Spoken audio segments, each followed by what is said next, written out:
enquanto eu estudava para a mensagem de hoje, uma das coisas, eu só não anotei o nome do teólogo e do pesquisador, mas um homem que ele é especialista nessa área, na área de reavivamentos.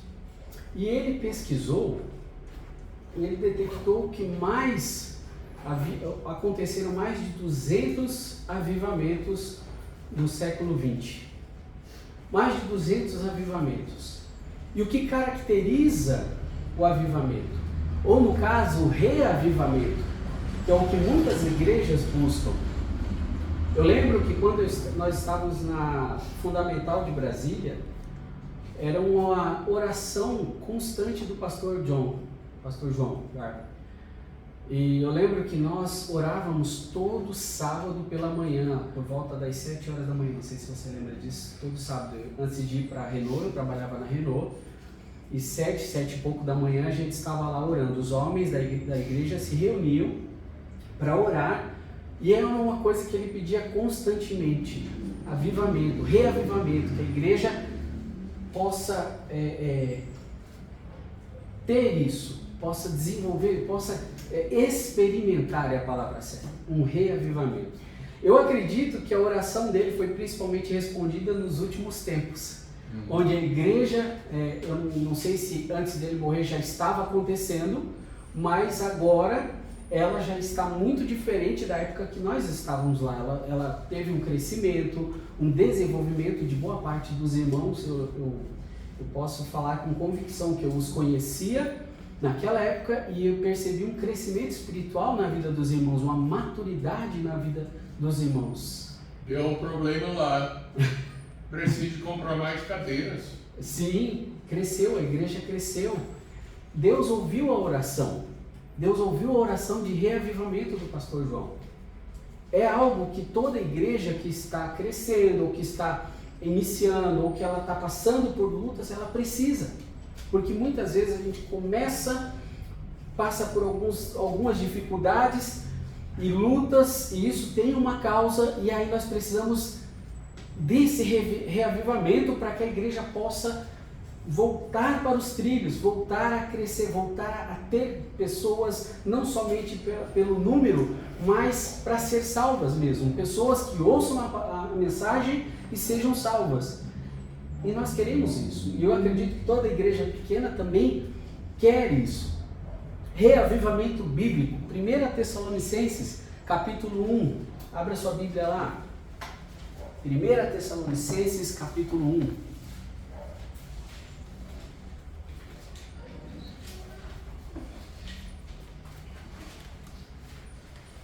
1 Tessalonicenses, capítulo 1.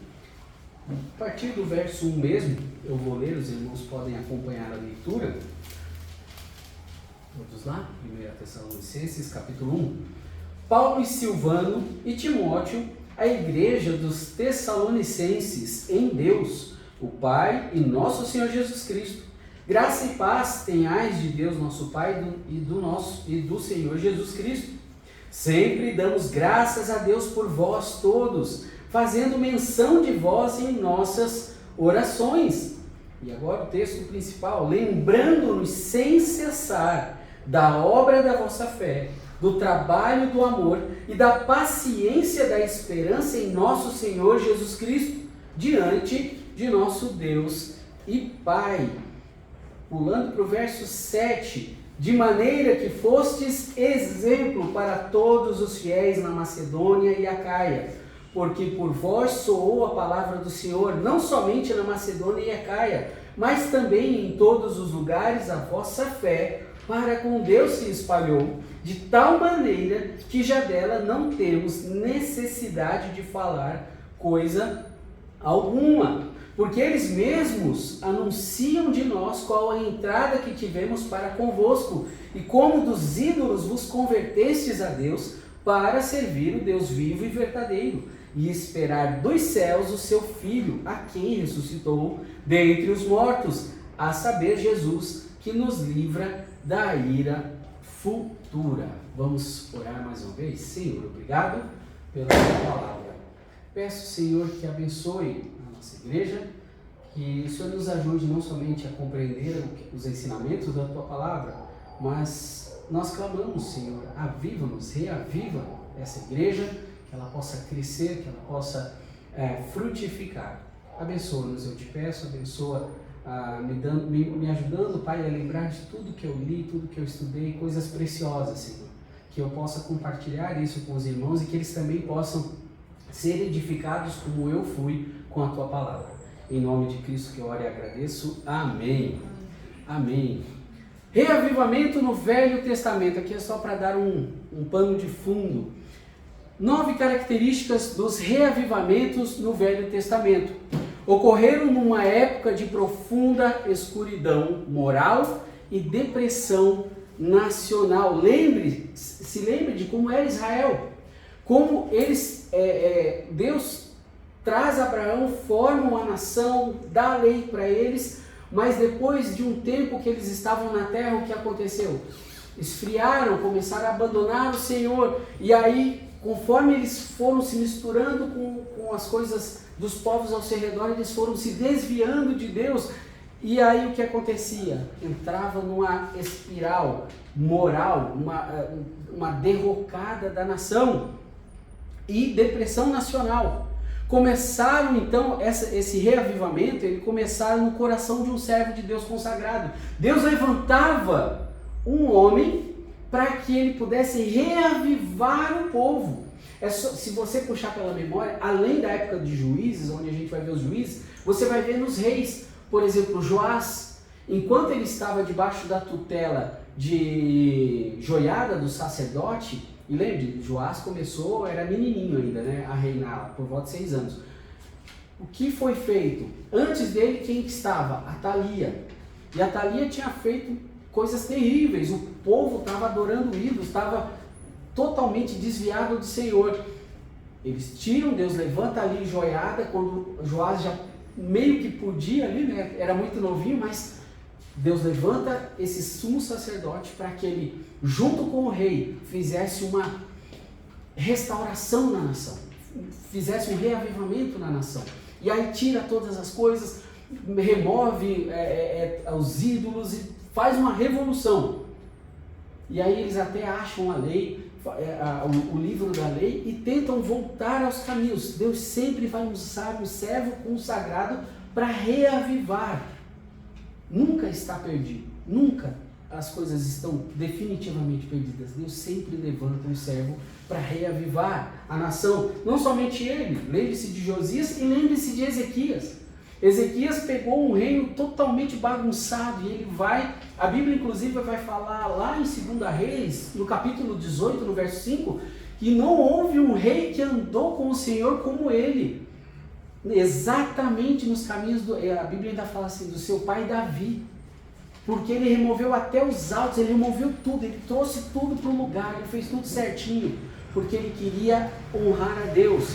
Deus sempre vai levantar.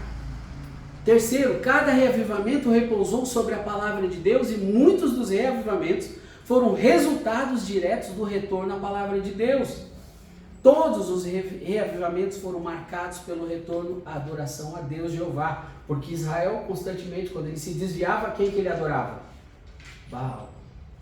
Ele ia após Baal, após Milcom, me esqueci o nome desse outro Deus, e outros. Cada reavivamento testemunhou a destruição dos ídolos, porque esse servo de Deus, ele vinha e destruía tudo, dizendo, não, vamos voltar para Deus, vamos fazer a vontade de Deus, vamos fazer as coisas funcionarem. Só que a gente precisa que o povo compre isso, e aí o povo seguia esse homem que Deus levantava. Em cada reavivamento houve separação do pecado, é primordial. Se o pecado permanecer nas nossas vidas, é impossível que possamos ser reavivados. Lembre-se, isso é um pano de fundo só, por isso eu estou até lendo bastante, mas é só um pano de fundo. A gente vai ver isso no Novo Testamento, como isso vai funcionar. Em cada reavivamento houve um retorno ao sacrifício de sangue. Quase todos os reavivamentos resultaram numa experiência de alegria e regozijo exuberante entre o povo de Deus. Porque quando a gente volta para Deus, é a melhor coisa que acontece na nossa vida.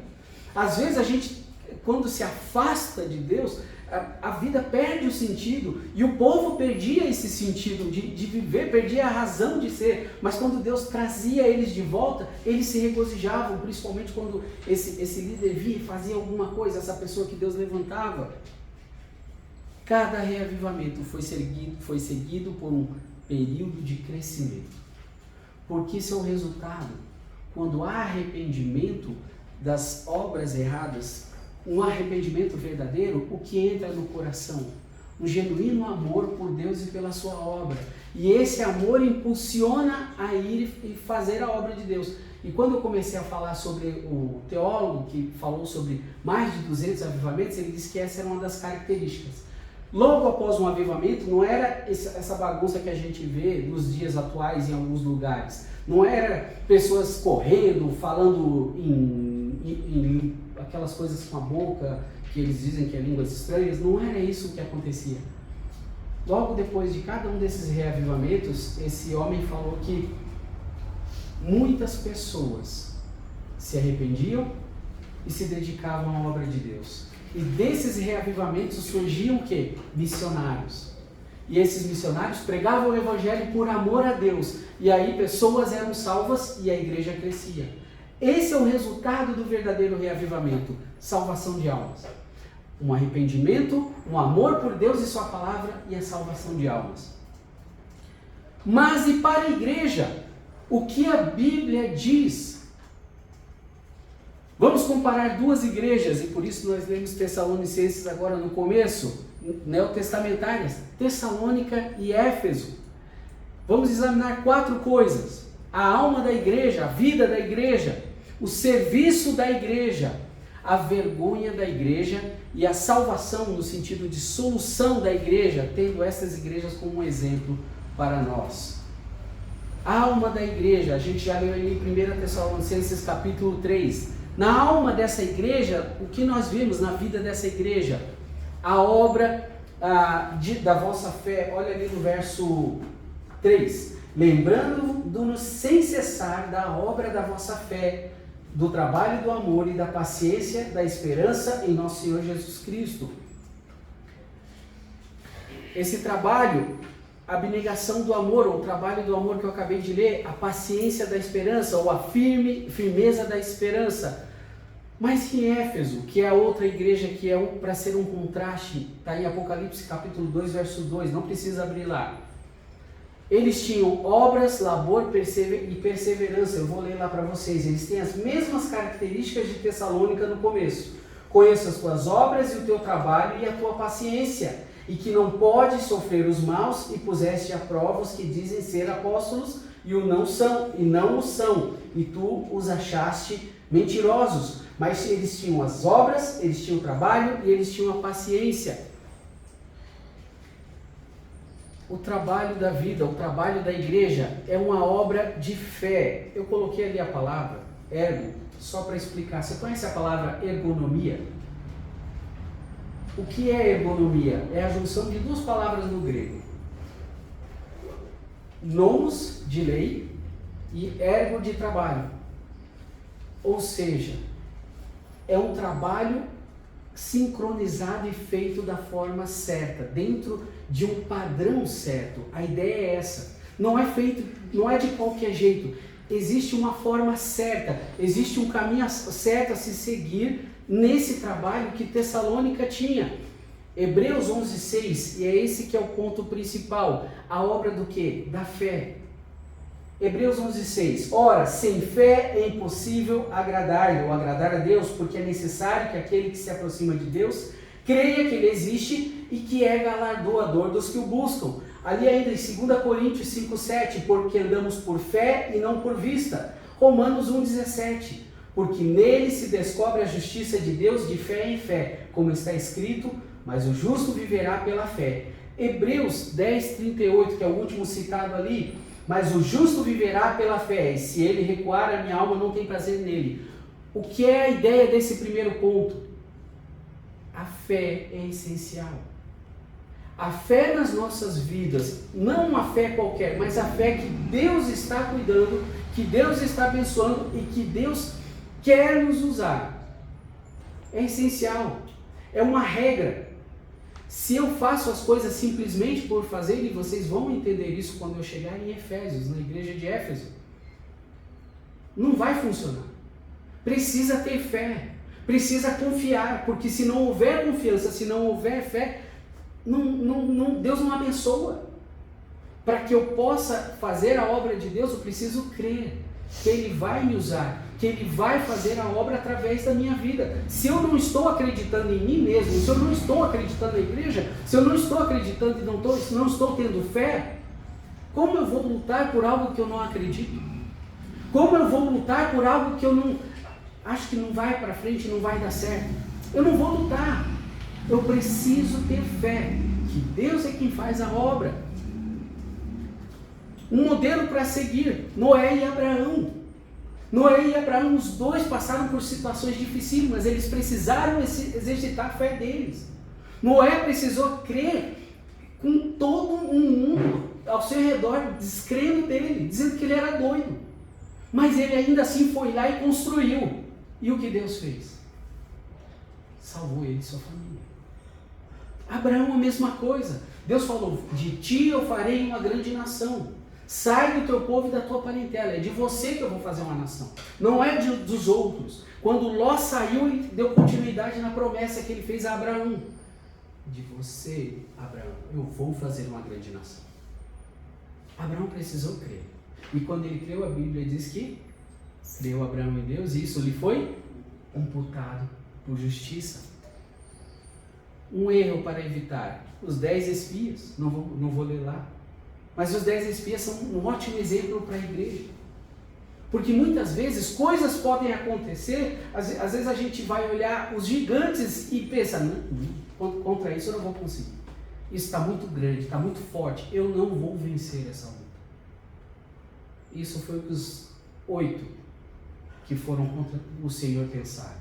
Os outros 2 foi o que fizeram certo. Mas a gente tem que evitar a mesma atitude dos 8 que foram contra Josué e Caleb. Precisamos evitar esse erro.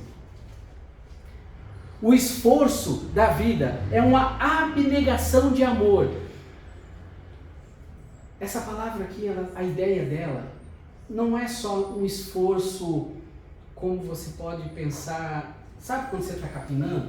Você diz, eu preciso terminar o terreno, está grande, eu vou terminar esse terreno e você está cansado. É mais do que isso. A ideia dessa palavra aqui, copos, a ideia dela é algo de extenuante. Lembra, vocês vão lembrar das Olimpíadas, onde aquela moça que ficou bem famosa, que ela não ganhou, mas ela ficou mais... Eu lembro dela e nem sei quem ganhou a medalha de ouro naquele dia. Anos 80, eu não lembro se é 86, eu não lembro agora o ano certo. Que ela chegou caindo, mas até hoje você tem na sua memória aquela mulher que ela disse, eu vou terminar a minha corrida, e ela cruzou a linha de chegada. Não importa que eu vou ser a última, eu vou terminar a minha corrida.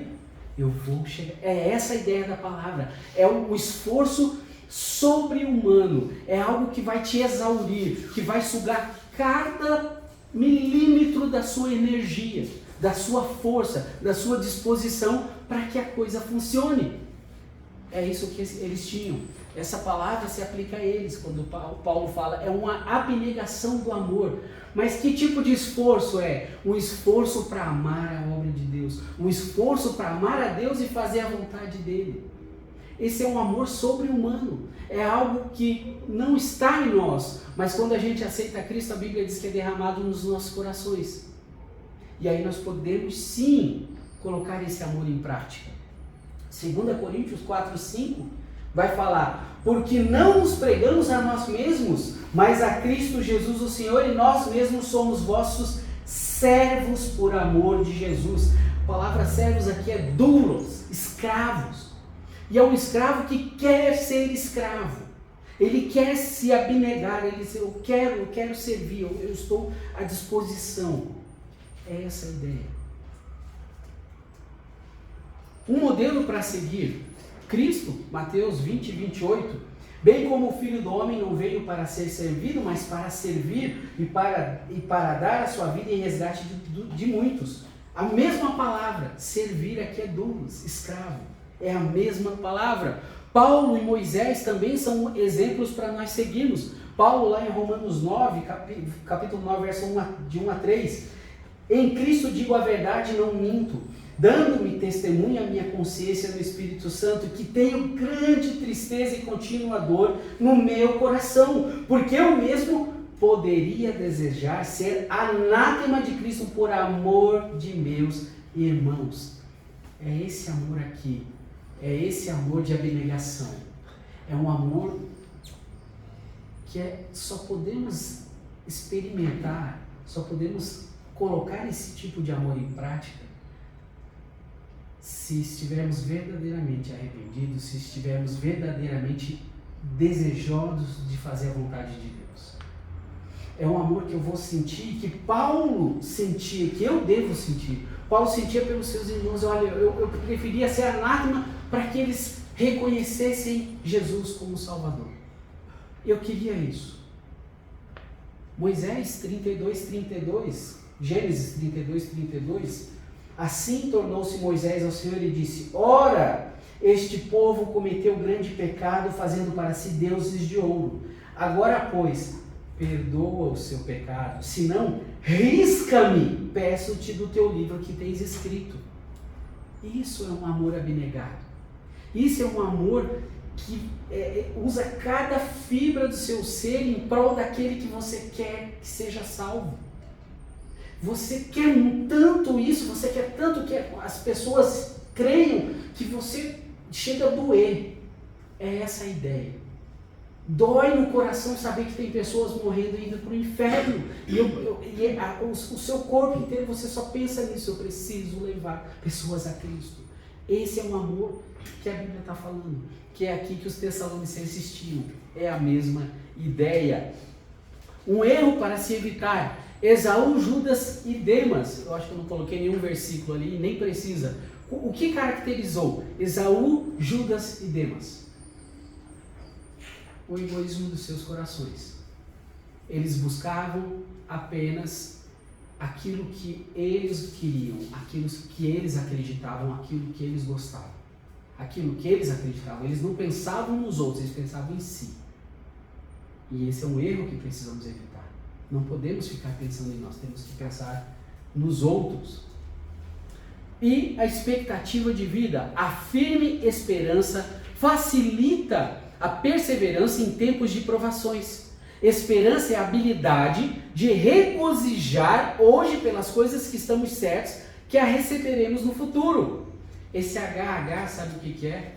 Eu coloquei para poder explicar agora e não para vocês verem imediatamente. Quem assistiu aquele filme Homens de Honra? Sabe de qual filme eu estou falando? Homens de Honra, aquele que era o marinheiro, o Cuba Gooding Jr., que ele virou uma... História real, tá? Eu só estou citando o filme porque é uma história verídica, história real.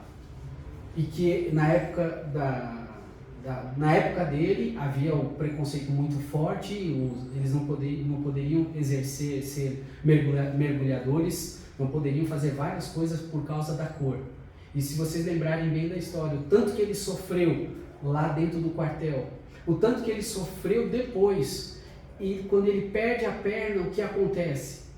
Ele disse: não, mas eu ainda não cheguei onde eu quero. Eu ainda vou chegar lá. E ele lutou contra tudo e contra todos, até que ele conseguiu atingir o seu objetivo.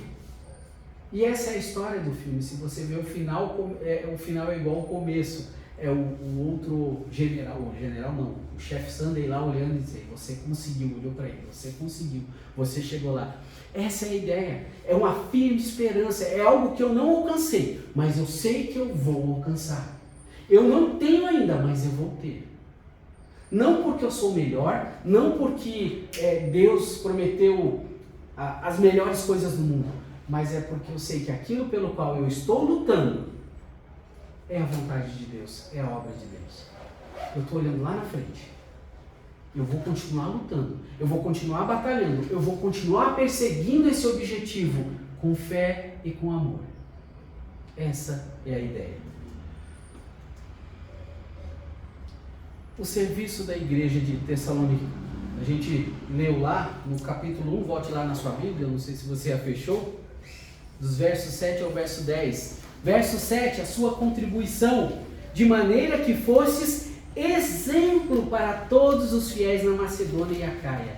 Eles eram exemplos.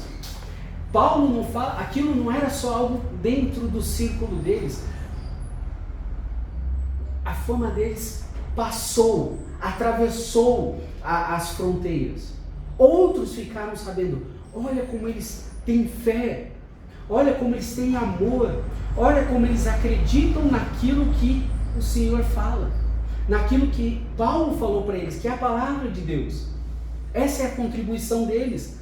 O verso 8, o seu testemunho, porque por vós soou a palavra do Senhor, não somente na Macedônia e Acaia, mas também em todos os lugares, a vossa fé para com Deus se espalhou de tal maneira que já dela não temos necessidade de falar coisa alguma. Paulo não precisava falar nada assim, sabe aquela igreja? É uma igreja fiel. Não, todos sabiam daquela igreja. Todos sabiam do seu testemunho, todos sabiam da sua abnegação, do seu desejo de servir a Deus, de serem fiéis a Deus. Esse era o testemunho deles.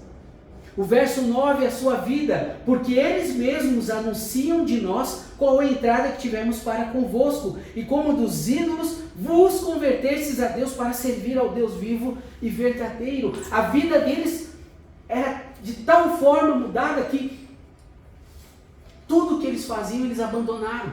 Todas as coisas que o mundo praticava, eles não praticavam mais. Era uma vida completamente transformada. Se alguém está em Cristo, é nova criatura. E eles entendiam muito bem isso. Eles entendiam que as coisas velhas passaram e que tudo se fez novo. Essa era a vida deles. E o verso 10, qual era a expectativa deles? Do verso 9, para servir ao Deus vivo e verdadeiro, e o verso 10, e esperar dos céus o seu Filho, a quem ressuscitou dentre os mortos, a saber, Jesus que nos livra da ira futura. A expectativa deles, por que eles faziam tudo o que eles faziam?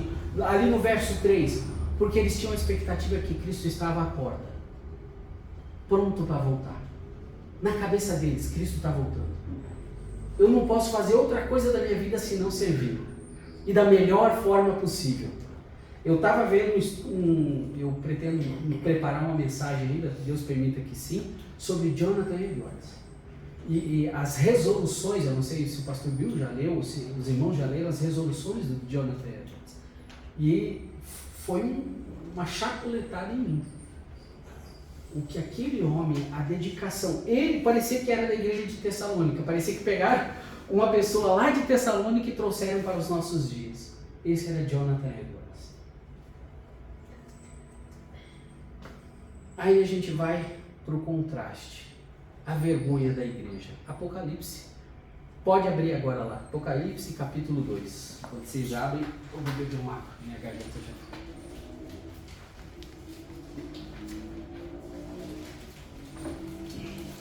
Apocalipse 2, versos 2 a 4. Apocalipse 2, versos 2 a 4. Conheço as tuas obras e o teu trabalho e a tua paciência.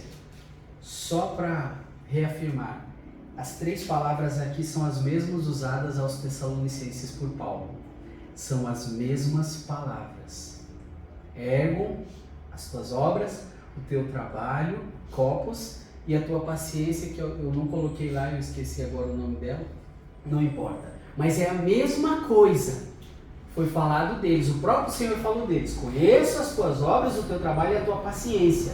E que não pode sofrer os maus e puseste a prova os que dizem ser apóstolos e não são, e tu os achastes mentirosos. Ó, a sua diligência, eu não vou, pode olhar para cá, depois eu volto para o texto. A sua diligência, a sua doutrina, o seu discernimento, a sua disciplina. Eu conheço essas coisas em você, ó Efésios. Eu sei disso, eu sei que vocês são diligentes, eu sei que vocês têm uma doutrina ótima, eu sei que vocês têm discernimento, eu conheço a disciplina de vocês. Então, o que os difere dos Tessalonicenses? Qual era a sua deficiência? Qual era a deficiência? Voltando lá, continuando a leitura no verso 3. E sofreste, tens paciência e trabalhaste pelo meu nome e não te cansaste. Tenho, porém, contra ti que deixaste o teu primeiro amor. Faltava uma coisa muito importante nesta igreja: devoção a Cristo. Cristo não ocupava o primeiro lugar na vida deles. Egoísmo e aparências eram mais importantes do que o amor por Jesus. Porque eles viviam numa cidade que era mergulhada no pecado. Éfeso era terrível. Era, se não a mais importante, uma das mais importantes na sua época. Mas ela tinha um apelido muito interessante. Não sei se vocês já ouviram. Feira das Vaidades. Esse era o apelido de Éfeso e o povo daquela cidade se orgulhava disso. Então, essa igreja, que era uma igreja grande, uma igreja forte, tanto que Paulo fica um bom tempo lá com eles, depois ele envia quem? Timóteo, para cuidar deles. E depois de Timóteo, quem toma conta da igreja? João. Lembra de 1ª, 2ª e 3ª João? O que é a ênfase de João nessas epístolas? Amor. Parece que eles não aprenderam a lição. Aqui Jesus falou para eles, tenho contra ti que deixaste o teu primeiro amor. Deixaste o teu primeiro amor. Eles faziam tudo certo, mas a diferença deles para Tessalônica é que os tessalonicenses não perderam esse amor. Não perderam esse primeiro amor, sabe? De quando se aceita Cristo, de quando você começa a aprender as coisas de Deus e aquilo vai te alegrando cada vez mais. Você diz, puxa, eu nunca tinha ouvido falar sobre isso. Eu nunca tinha escutado sobre como Deus me ama assim de uma forma tão pessoal, que Ele cuida de cada detalhe da minha vida. Os efésios perderam isso. A igreja de Éfeso. Apesar de sua pureza doutrinária e moral e seu serviço disciplinado, que eram as mesmas coisas de Tessalonicenses, o primeiro amor estava ausente. Eles aceitaram suas responsabilidades cristãs, eles aceitavam isso, mas com uma motivação errada. Estava errado. Lembre-se do que Paulo falou lá em 1 Coríntios 13, eu posso fazer 1 milhão de coisas, mas se eu não tiver amor, não vale nada. É como o sino que tinha, não vale nada. Se eu não tiver amor, tudo é em vão.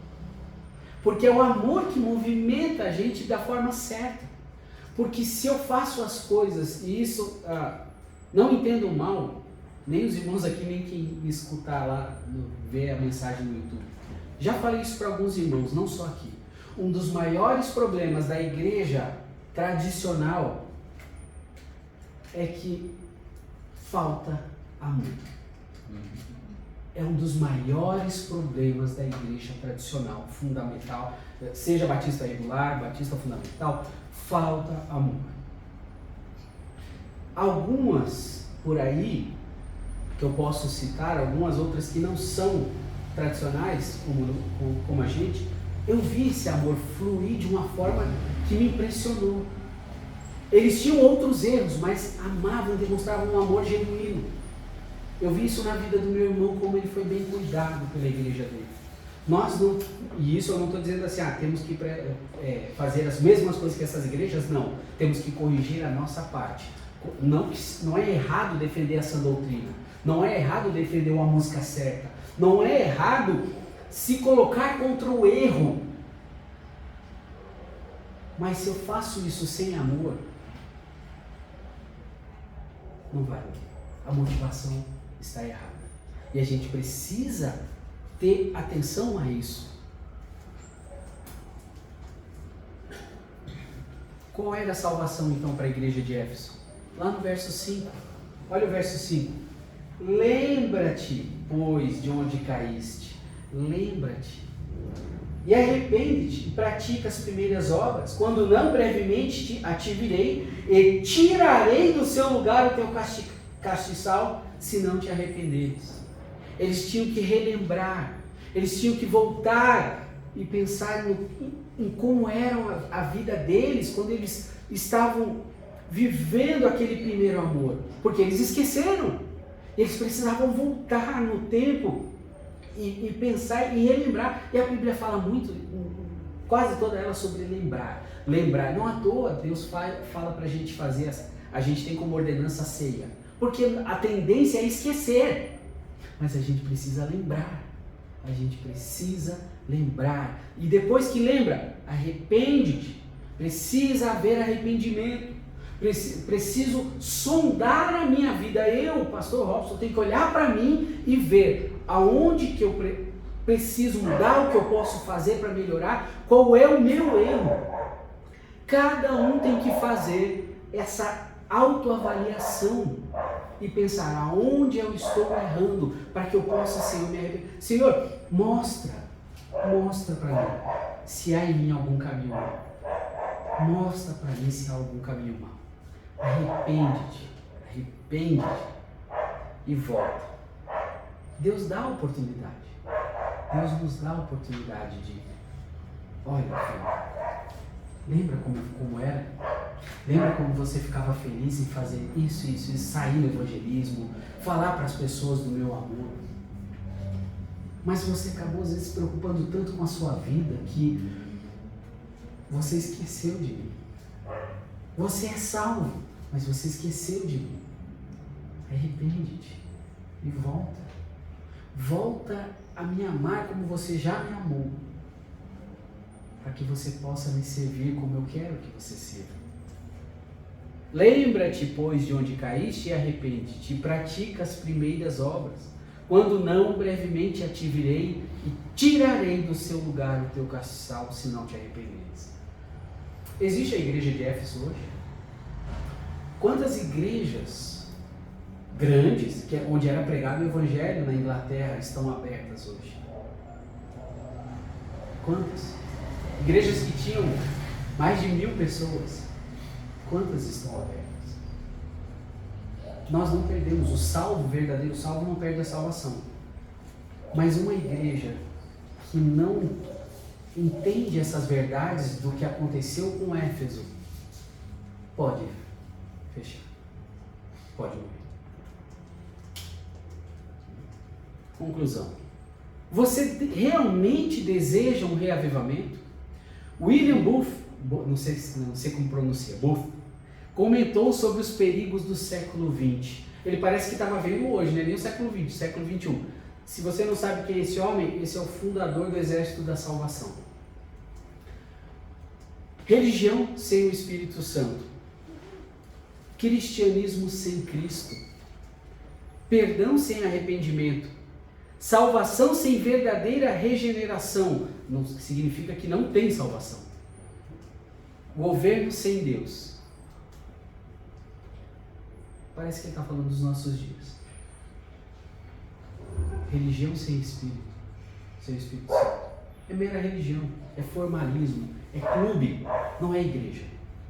Cristianismo sem Cristo. É tudo formal. Perdão sem arrependimento, o que as pessoas mais querem.